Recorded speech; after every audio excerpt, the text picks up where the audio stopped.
માતા પિતાનું દિલ જીતીને જે ઘર બને છે તેને ઘર કહેવાય છે અને માતા પિતાનું દિલ દુખાવીને જે બને છે તેને ફક્ત મકાન કહેવાય છે। પરંતુ આજની આ દોડધામ ભરી જિંદગીમાં લોકો ઘણીવાર મકાન બનાવવાની ચક્કરમાં પોતાનું ઘર ઉજાડી દે છે। આ રાકેશની કહાની છે, એક એવા દીકરાની જેણે પોતાના વૃદ્ધ અને નિરાધાર પિતાને બોજ સમજીને વૃદ્ધાશ્રમના દરવાજે છોડી દીધા। તેને લાગ્યું કે તેણે પોતાની જ જિંદગીનો એક કાંટો દૂર કરી નાખ્યો, પરંતુ તેને શું ખબર હતી કે બીજા જ દિવસે તે જ વૃદ્ધાશ્રમનો માલિક તેના દરવાજે એવું સત્ય લઈને આવશે જે સાંભળીને તેના પગ નીચેની જમીન ખસી જશે। આ કહાની આપણને શીખવે છે કે આપણે આપણા માતા પિતાને છોડી શકીએ છીએ, પરંતુ તેમના કર્મો અને તેમની દુઆઓ આપણો પીછો ક્યારે નથી છોડતી। મિત્રો, આજની કહાની અત્યારના સંતાનોની કડવી સચ્ચાઈ રજૂ કરતી ખૂબ જ પ્રેરણાદાયી કહાની છે, માટે તમને વિનંતી છે કે આજની વિડીયોમાં અંત સુધી જોડાયેલા રહેજો અને વિડીયોને લાઇક શેર કરી અમારી ચેનલ દિવ્યા વોઇસને સબસ્ક્રાઇબ જરૂર કરો। મિત્રો, નોઈડાની ઊંચી ઇમારતો અને ચમકતી સડકોની વચ્ચે રાકેશ પોતાની નાનકડી દુનિયામાં ખૂબ ખુશ હતો। એક સારી મલ્ટીનેશનલ કંપનીમાં મેનેજરની નોકરી, એક સુંદર પત્ની સુનીતા અને 2 નાના બાળકો। તેની પાસે એક સુંદર 3 BHK ફ્લેટ હતો, એક મોટી ગાડી હતી અને એવી બધી સુખ સુવિધાઓ હતી જેના માટે લોકો તરસે છે। પરંતુ આ ખુશહાલ ચિત્રમાં રાકેશ અને સુનીતાને એક વસ્તુ હંમેશા ખટકતી હતી અને તે હતા રાકેશના વૃદ્ધ પિતા શ્રી હરિનારાયણ। 75 વર્ષના હરિનારાયણ, એક નિવૃત્ત શાળાના શિક્ષક, હવે નબળા અને બીમાર રહેતા હતા। થોડા વર્ષો પહેલા પત્નીના અવસાન બાદ તેઓ સાવ એકલા પડી ગયા હતા અને પોતાના દીકરા સાથે રહેવા નોઈડા આવી ગયા હતા। હરિનારાયણજીએ પોતાની આખી જિંદગી, પોતાની બધી બચત રાકેશના શિક્ષણ અને તેને એક સક્ષમ માણસ બનાવવામાં ખર્ચી નાખી હતી। તેઓ સ્વાભિમાની અને સરળ સ્વભાવના માણસ હતા, જેઓ પોતાના દીકરાની ખુશીમાં જ પોતાની ખુશી જોતા હતા। પરંતુ રાકેશ અને તેની પત્ની સુનીતાની વિચારસરણી જુદી હતી। તેઓ પોતાના આધુનિક જીવનશૈલીમાં હરિનારાયણજીને એક ન ફિટ થતું જૂનું ફર્નિચર સમજતા હતા। તેમને લાગતું હતું કે પિતાજીના કારણે તેમની સ્વતંત્રતા છીનવાઈ ગઈ છે। તેઓ મિત્રોને ઘરે બોલાવી શકતા ન હતા, પાર્ટી નહોતા કરી શકતા। પિતાજીનો ઉધરસનો અવાજ, તેમની જૂની આદતો અને તેમની દવાઓનો ખર્ચ, આ બધું તેમને બોજ લાગતું હતું। સુનીતા ઘણીવાર રાકેશને ફરિયાદ કરતી, તમારા પપ્પાને કારણે ઘરનું વાતાવરણ બગડે છે, બાળકો પણ ટીવી બરાબર જોઈ શકતા નથી, શા માટે તેમને કોઈ સારી જગ્યાએ નથી રાખતા? ધીમે ધીમે સુનીતાની આ વાતોએ રાકેશના મનમાં પણ ઝેર રેડી દીધું। તે પોતાના પિતાથી અળગો રહેવા લાગ્યો। તે ભૂલી ગયો કે આ તે જ પિતા છે જેમણે તેને આંગળી પકડીને ચાલતા શીખવ્યું હતું, જેમણે પોતાની રાતો જાગીને તેને ભણાવ્યો હતો અને જેમણે પોતાના સપના વેચીને તેના સપના ખરીદ્યા હતા। એક દિવસ રાકેશ અને સુનીતાએ એક નિર્ણય લીધો, એક એવો નિર્ણય જે કોઈ પણ દીકરા માટે શરમજનક હોય। તેમણે પોતાના પિતાને વૃદ્ધાશ્રમમાં મૂકવાનો નિર્ણય કર્યો। તેમણે પોતાના પિતા સાથે જૂઠું બોલ્યું, પપ્પા, શહેરની નજીક એક ખૂબ સારો આશ્રમ છે, ત્યાં તમારા જેવા ઘણા લોકો રહે છે, ત્યાં તમારું મન પણ લાગશે અને તમારી સંભાળ પણ સારી થશે, અમે તમને ત્યાં ફરવા લઈ જઈએ છીએ। હરિનારાયણજી પોતાના દીકરાની ચાલ સમજી શક્યા નહીં। તેમને લાગ્યું કે કદાચ તેમનો દીકરો ખરેખર તેમના ભલા માટે જ આ કહી રહ્યો છે। તેઓ ખુશીથી તેમની સાથે જવા તૈયાર થઈ ગયા। બીજા દિવસે રાકેશ પોતાની ગાડીમાં પોતાના પિતાને બેસાડીને શહેરથી દૂર આવેલા શાંતિકુંજ નામના વૃદ્ધાશ્રમ તરફ ચાલ્યો ગયો। રસ્તામાં હરિનારાયણજી પોતાના દીકરા સાથે વાતો કરતા રહ્યા, તેને બાળપણની વાતો સંભળાવતા રહ્યા અને રાકેશ ચૂપચાપ પથ્થરનું દિલ લઈને ગાડી ચલાવતો રહ્યો। શાંતિકુંજ એક મોટી અને સ્વચ્છ જગ્યા હતી, પરંતુ તેની દિવાલોમાં એક અજીબ ઉદાસી અને શાંતિ હતી। રાકેશે ત્યાંના મેનેજર સાથે વાત કરી, કેટલાક ફોર્મ ભર્યા અને અગાઉથી કેટલાક પૈસા જમા કરાવ્યા। જ્યારે તે જવા લાગ્યો ત્યારે હરિનારાયણજીએ તેનો હાથ પકડી લીધો। બેટા, તું મને લેવા ક્યારે આવીશ? રાકેશે પોતાના પિતાની આંખોમાં જોયું નહીં। તેણે રૂક્ષ અવાજે કહ્યું, આવતો રહીશ પપ્પા, તમે તમારું ધ્યાન રાખજો। અને તે પોતાની ગાડીમાં બેસીને ત્યાંથી ચાલ્યો ગયો। તેણે એકવાર પણ પાછળ ફરીને જોયું નહીં। પાછળ વૃદ્ધાશ્રમના દરવાજે એક વૃદ્ધ પિતા પોતાની આંખોમાં આંસુ લઈને પોતાની ઉજળતી દુનિયા જોઈ રહ્યા હતા। ઘરે આવીને રાકેશ અને સુનીતાએ રાહતનો શ્વાસ લીધો। તેમને લાગ્યું જાણે તેમના માથા પરથી એક મોટો બોજ ઉતરી ગયો હોય। તેમણે તે રાતે પાર્ટી કરવાનું નક્કી કર્યું। તેમણે પોતાના મિત્રોને બોલાવ્યા અને મોડી રાત સુધી સંગીત અને ઘોંઘાટમાં પોતાના તે કૃત્ય પર પડદો નાખવાનો પ્રયાસ કર્યો. બીજી બાજુ શાંતિકુંજમાં હરિનારાયણજીને એક રૂમમાં લઈ જવામાં આવ્યા. તેમને અહેસાસ થઈ રહ્યો હતો કે તેમને ફરવા માટે નહીં પરંતુ હંમેશા માટે છોડવા માટે લાવવામાં આવ્યા છે. બીજા દિવસે સવારે વૃદ્ધાશ્રમના માલિક શ્રી આનંદકુમાર પોતાના રોજના નિયમ મુજબ આશ્રમના નવા સભ્યને મળવા આવ્યા. આનંદકુમાર 50 વર્ષના શાંત અને સમજદાર માણસ હતા. તેમણે આ વૃદ્ધાશ્રમ પોતાના માતાપિતાની યાદમાં બનાવ્યો હતો અને તેઓ તેને કોઈ ધંધાની જેમ નહીં પરંતુ એક સેવાની જેમ ચલાવતા હતા. તેઓ હરિનારાયણજીના રૂમમાં પહોંચ્યા. તેમણે હરિનારાયણજીના ચહેરા પર ઉદાસી અને આંખોમાં દર્દ વાંચી લીધું. તેમણે ખૂબ પ્રેમથી તેમના ખભા પર હાથ મૂક્યો. બાબુજી, હું આ આશ્રમનો માલિક આનંદ છું. તમે ચિંતા ન કરો, આ પણ તમારું પોતાનું ઘર જ છે.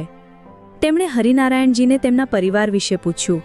હરિનારાયણજીનું ગળું ભરાઈ આવ્યું. તેમણે રડતા રડતા પોતાના દીકરા વિશે કહ્યું. તેમણે કહ્યું કે કેવી રીતે તેમણે પોતાનું બધું ખર્ચીને તેને ભણાવ્યો અને આજે તે જ દીકરાએ તેમને બોધ સમજીને અહીં છોડી દીધા. આખી વાત સાંભળતા આનંદકુમારની આંખો પણ ભીની થઈ ગઈ. પરંતુ જ્યારે તેમણે હરિનારાયણજીનું નામ અને તેમના જૂના વ્યવસાય એટલે શાળાના શિક્ષક હોવાની વાત સાંભળી તો તેઓ ચોંકી ગયા. તેમણે હરિનારાયણજીના ચહેરાને ખૂબ ધ્યાનથી જોયું. બાબુજી, તમે કયા ગામની શાળામાં ભણાવતા હતા? તેમણે કાંપતા અવાજે પૂછ્યું. હરિનારાયણજીએ પોતાના ગામનું નામ કહ્યું. અને તમારું પૂરું નામ હરિનારાયણ શર્મા છે? હા બેટા, પરંતુ તું આ બધું શા માટે પૂછે છે? આ સાંભળતા જ આનંદકુમારના પગ નીચેની જમીન ખસી ગઈ.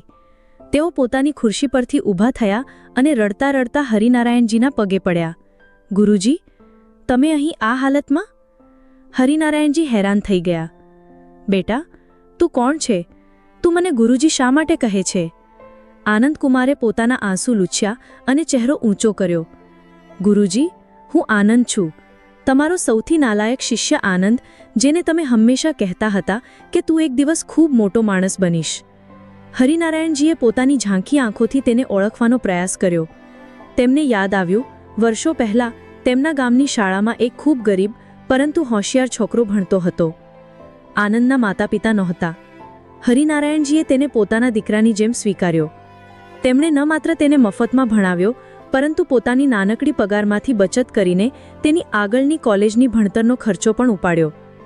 તેમણે જ આનંદને શહેર મોકલ્યો હતો અને કહ્યું હતું, બેટા, એટલો મોટો બનજે કે તું હજારો લોકોની મદદ કરી શકે. તે આનંદ આજે દેશનો એક મોટો ઉદ્યોગપતિ, સેલ્ફ મેડ કરોડપતિ શ્રી આનંદકુમાર હતો. વર્ષો બાદ તે પોતાના ગુરુને આ હાલતમાં પોતાના જ બનાવેલા વૃદ્ધાશ્રમમાં જોઈ રહ્યો હતો. ગુરુજી, આ મેં શું જોઈ લીધું? જે દીકરા માટે તમે મને આગળ ભણવાથી રોક્યો હતો તે જ દીકરાએ તમારી સાથે આવું વર્તન કર્યું. મને માફ કરી દો ગુરુજી, હું આટલા વર્ષો સુધી તમને મળી શક્યો નહીં. હું તમને ખૂબ શોધતો રહ્યો પરંતુ તમારો કોઈ પત્તો ન મળ્યો. તે દિવસે તે વૃદ્ધાશ્રમના રૂમમાં ગુરુ અને શિષ્યનું એવું પુનર્મિલન થયું જેણે દરેક જોનારની આંખો ભીની કરી દીધી. જ્યારે આનંદકુમારને ખબર પડી કે રાકેશ, જેણે પોતાના પિતાને અહીં છોડ્યા, તે બીજું કોઈ નહીં પરંતુ તેમના ગુરુનો દીકરો છે, તો તેમના તન મનમાં આગ લાગી ગઈ. તેમણે નક્કી કર્યું. બીજા દિવસે સવારે રાકેશ પોતાના ઘરે આરામથી ઊંઘીને ઉઠ્યો હતો. સુનીતા તેના માટે ચા બનાવી રહી હતી. બંને બાળકો શાળાએ ગયા હતા. તેઓ બંને આજે પોતાના ઘરના તે ખાલી થયેલા રૂમને મિનીબાર બનાવવાની યોજના ઘડી રહ્યા હતા. ત્યાં જ દરવાજાની ઘંટડી વાગી. રાકેશે દરવાજો ખોલ્યો. સામે એક અજાણ્યો પરંતુ ખૂબ રૂબરૂ વ્યક્તિ ઊભો હતો. જી, કહો, રાકેશે પૂછ્યું. હું અંદર આવી શકું? આનંદકુમારે શાંત પરંતુ ભારે અવાજે કહ્યું. રાકેશે તેમને અંદર બોલાવ્યા. આનંદકુમારે તેના ફ્લેટને ચારે બાજુથી જોયું. પછી તેઓ સોફા પર બેસી ગયા. હું શાંતિકુંજ વૃદ્ધાશ્રમનો માલિક છું, જ્યાં તમે ગઈકાલે તમારા પિતાજીને છોડીને આવ્યા હતા. આ સાંભળતા જ રાકેશના ચહેરાનો રંગ ઉડી ગયો. તેને લાગ્યું કે આ કદાચ વધુ પૈસા માંગવા આવ્યો છે કે કોઈ ફરિયાદ કરવા આવ્યો છે. જુઓ મિસ્ટર, મેં બધા પૈસા જમા કરાવી દીધા છે અને મારા પિતા ત્યાં પોતાની મરજીથી છે. તમને કોઈ સમસ્યા હોય તો? આનંદકુમાર મુસ્કુરાયા. એક એવી મુસ્કાન જેમાં દર્દ અને ગુસ્સો બંને હતા. તેમણે કહ્યું, સમસ્યા મને નથી, હવે તને થવાની છે રાકેશ. શું મતલબ? રાકેશ અકળી ગયો.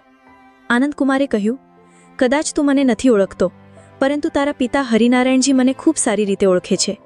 તેઓ મારા ગુરુ છે જેમના કારણે હું આજે આ મુકામ પર છું. પછી આનંદકુમારે તેને આખી વાત સંભળાવી. કેવી રીતે હરિનારાયણજીએ એક અનાથ બાળકની મદદ કરી, તેને ભણાવ્યો અને એક સક્ષમ માણસ બનાવ્યો. આ સાંભળીને રાકેશના હોશ ઉડી ગયા. પરંતુ અસલી આઘાત તો હજુ બાકી હતો. આનંદકુમારે કહ્યું, રાકેશ, તું જે કંપનીમાં મેનેજર છે તે મારી છે. તું જે ફ્લેટમાં રહે છે આ આખી બિલ્ડિંગ મારી છે. અને તારી આ ગાડી પણ કંપનીના નામે છે એટલે મારી છે. તારા પિતાની દુઆઓ અને તેમની આપેલી શિક્ષાએ મને આ બધું આપ્યું. અને તે તેમના પોતાના દીકરાએ તેમને શું આપ્યું? વૃદ્ધાશ્રમ? આ સાંભળતા જ રાકેશ અને સુનીતાના પગ નીચેની જમીન સાચે જ ખસી ગઈ. તેઓ જ્યાં ઊભા હતા ત્યાં જ મૂર્તિ બની ગયા. તેમને પોતાની આંખો અને કાન પર વિશ્વાસ નહોતો થતો. જે પિતાને તેઓ બોધ સમજતા હતા, તેમની આખી દુનિયા, તેમની આખી હેસિયત, તે જ પિતાના એક શિષ્યની આપેલી ભીખ હતી. આનંદકુમારે શાંત પરંતુ દૃઢ અવાજે કહ્યું, હું ઈચ્છે તો 1 મિનિટમાં તારી પાસેથી આ બધું છીનવી શકું છું, તને રસ્તા પર લાવી શકું છું. પરંતુ હું એવું નહીં કરું, કારણ કે હું મારા ગુરુના દીકરાને બરબાદ નથી કરી શકતો. પરંતુ તે તારા પિતાને રાખવાનો હક ગુમાવી દીધો છે. તેમણે રાકેશને એક તક આપી. તારી પાસે 24 કલાક છે. કાં તો તું આજે જ તારા પિતાના પગે પડીને માફી માંગી લે અને તેમને પૂરા સન્માન સાથે ઘરે પાછા લઈ આવ અને તારી બાકીની જિંદગી તેમની સેવામાં ગાળ. અથવા તો મારું આ ઘર ખાલી કરી દે અને કાલથી નોકરી પર ન આવ. પછી જો છત વગર અને સહારા વગર જિંદગી કેવી હોય છે. રાકેશ સંપૂર્ણપણે તૂટી ગયો હતો. તેનો ઘમંડ, તેની અકડ, બધું જ શર્મિંદગીના આંસુઓમાં વહી ગયું. તે અને સુનીતા બંને દોડતા દોડતા વૃદ્ધાશ્રમ પહોંચ્યા. તેઓ હરિનારાયણજીના પગે પડ્યા અને બાળકોની જેમ રડતા રડતા માફી માંગવા લાગ્યા. પિતા, જે હંમેશા પિતા જ હતા, તેમનું દિલ પીગળી ગયું. તેમણે પોતાના દીકરા અને વહુને માફ કરી દીધા. તેઓ પોતાના પિતાને ઘરે પાછા લઈ આવ્યા. તે દિવસ પછી રાકેશ એક બદલાયેલો માણસ હતો. તેને સમજાઈ ગયું હતું કે તેની અસલી દોલત તેના પિતા છે, જેને તે કચરાની જેમ ફેંકી આવ્યો હતો. તે અને સુનીતા હવે પોતાના પિતાની સેવામાં દિવસ-રાત લાગેલા રહેતા. આનંદકુમાર ઘણીવાર પોતાના ગુરુને મળવા તેમના ઘરે આવતા. રાકેશ માટે તેઓ હવે માલિક નહોતા, પરંતુ એક મોટા ભાઈની જેમ હતા, જેમણે તેને તેની સૌથી મોટી ભૂલનો અહેસાસ કરાવ્યો હતો. તો મિત્રો, આ કહાણી આપણને એક કડક સંદેશ આપે છે. તમારા માતા પિતાને ક્યારેય બોજ ન સમજો. તેઓ આપણા જીવનનો એ પાયો છે જેના પર આપણી સફળતાની ઇમારત ઊભી થાય છે. જો પાયો જ નબળો પડી જાય તો ઇમારત એક દિવસ ધરાશાયી થઈ જશે. જો આ કહાનીએ તમારા દિલ પર કોઈ અસર કરી હોય તો અમને કોમેન્ટમાં જરૂર જણાવો. આ કહાનીને લાઈક કરો અને તમારા મિત્રો, ખાસ કરીને તે લોકો સાથે શેર કરો જેમને કદાચ આની સૌથી વધુ જરૂર છે. અને આવી જ અન્ય કહાનીઓ માટે અમારી ચેનલ દિવ્યા વોઇસને સબસ્ક્રાઇબ કરવાનું ન ભૂલો. ફરીથી મળીએ એક નવી વિડીયો સાથે. જય શ્રી કૃષ્ણ. ધન્યવાદ.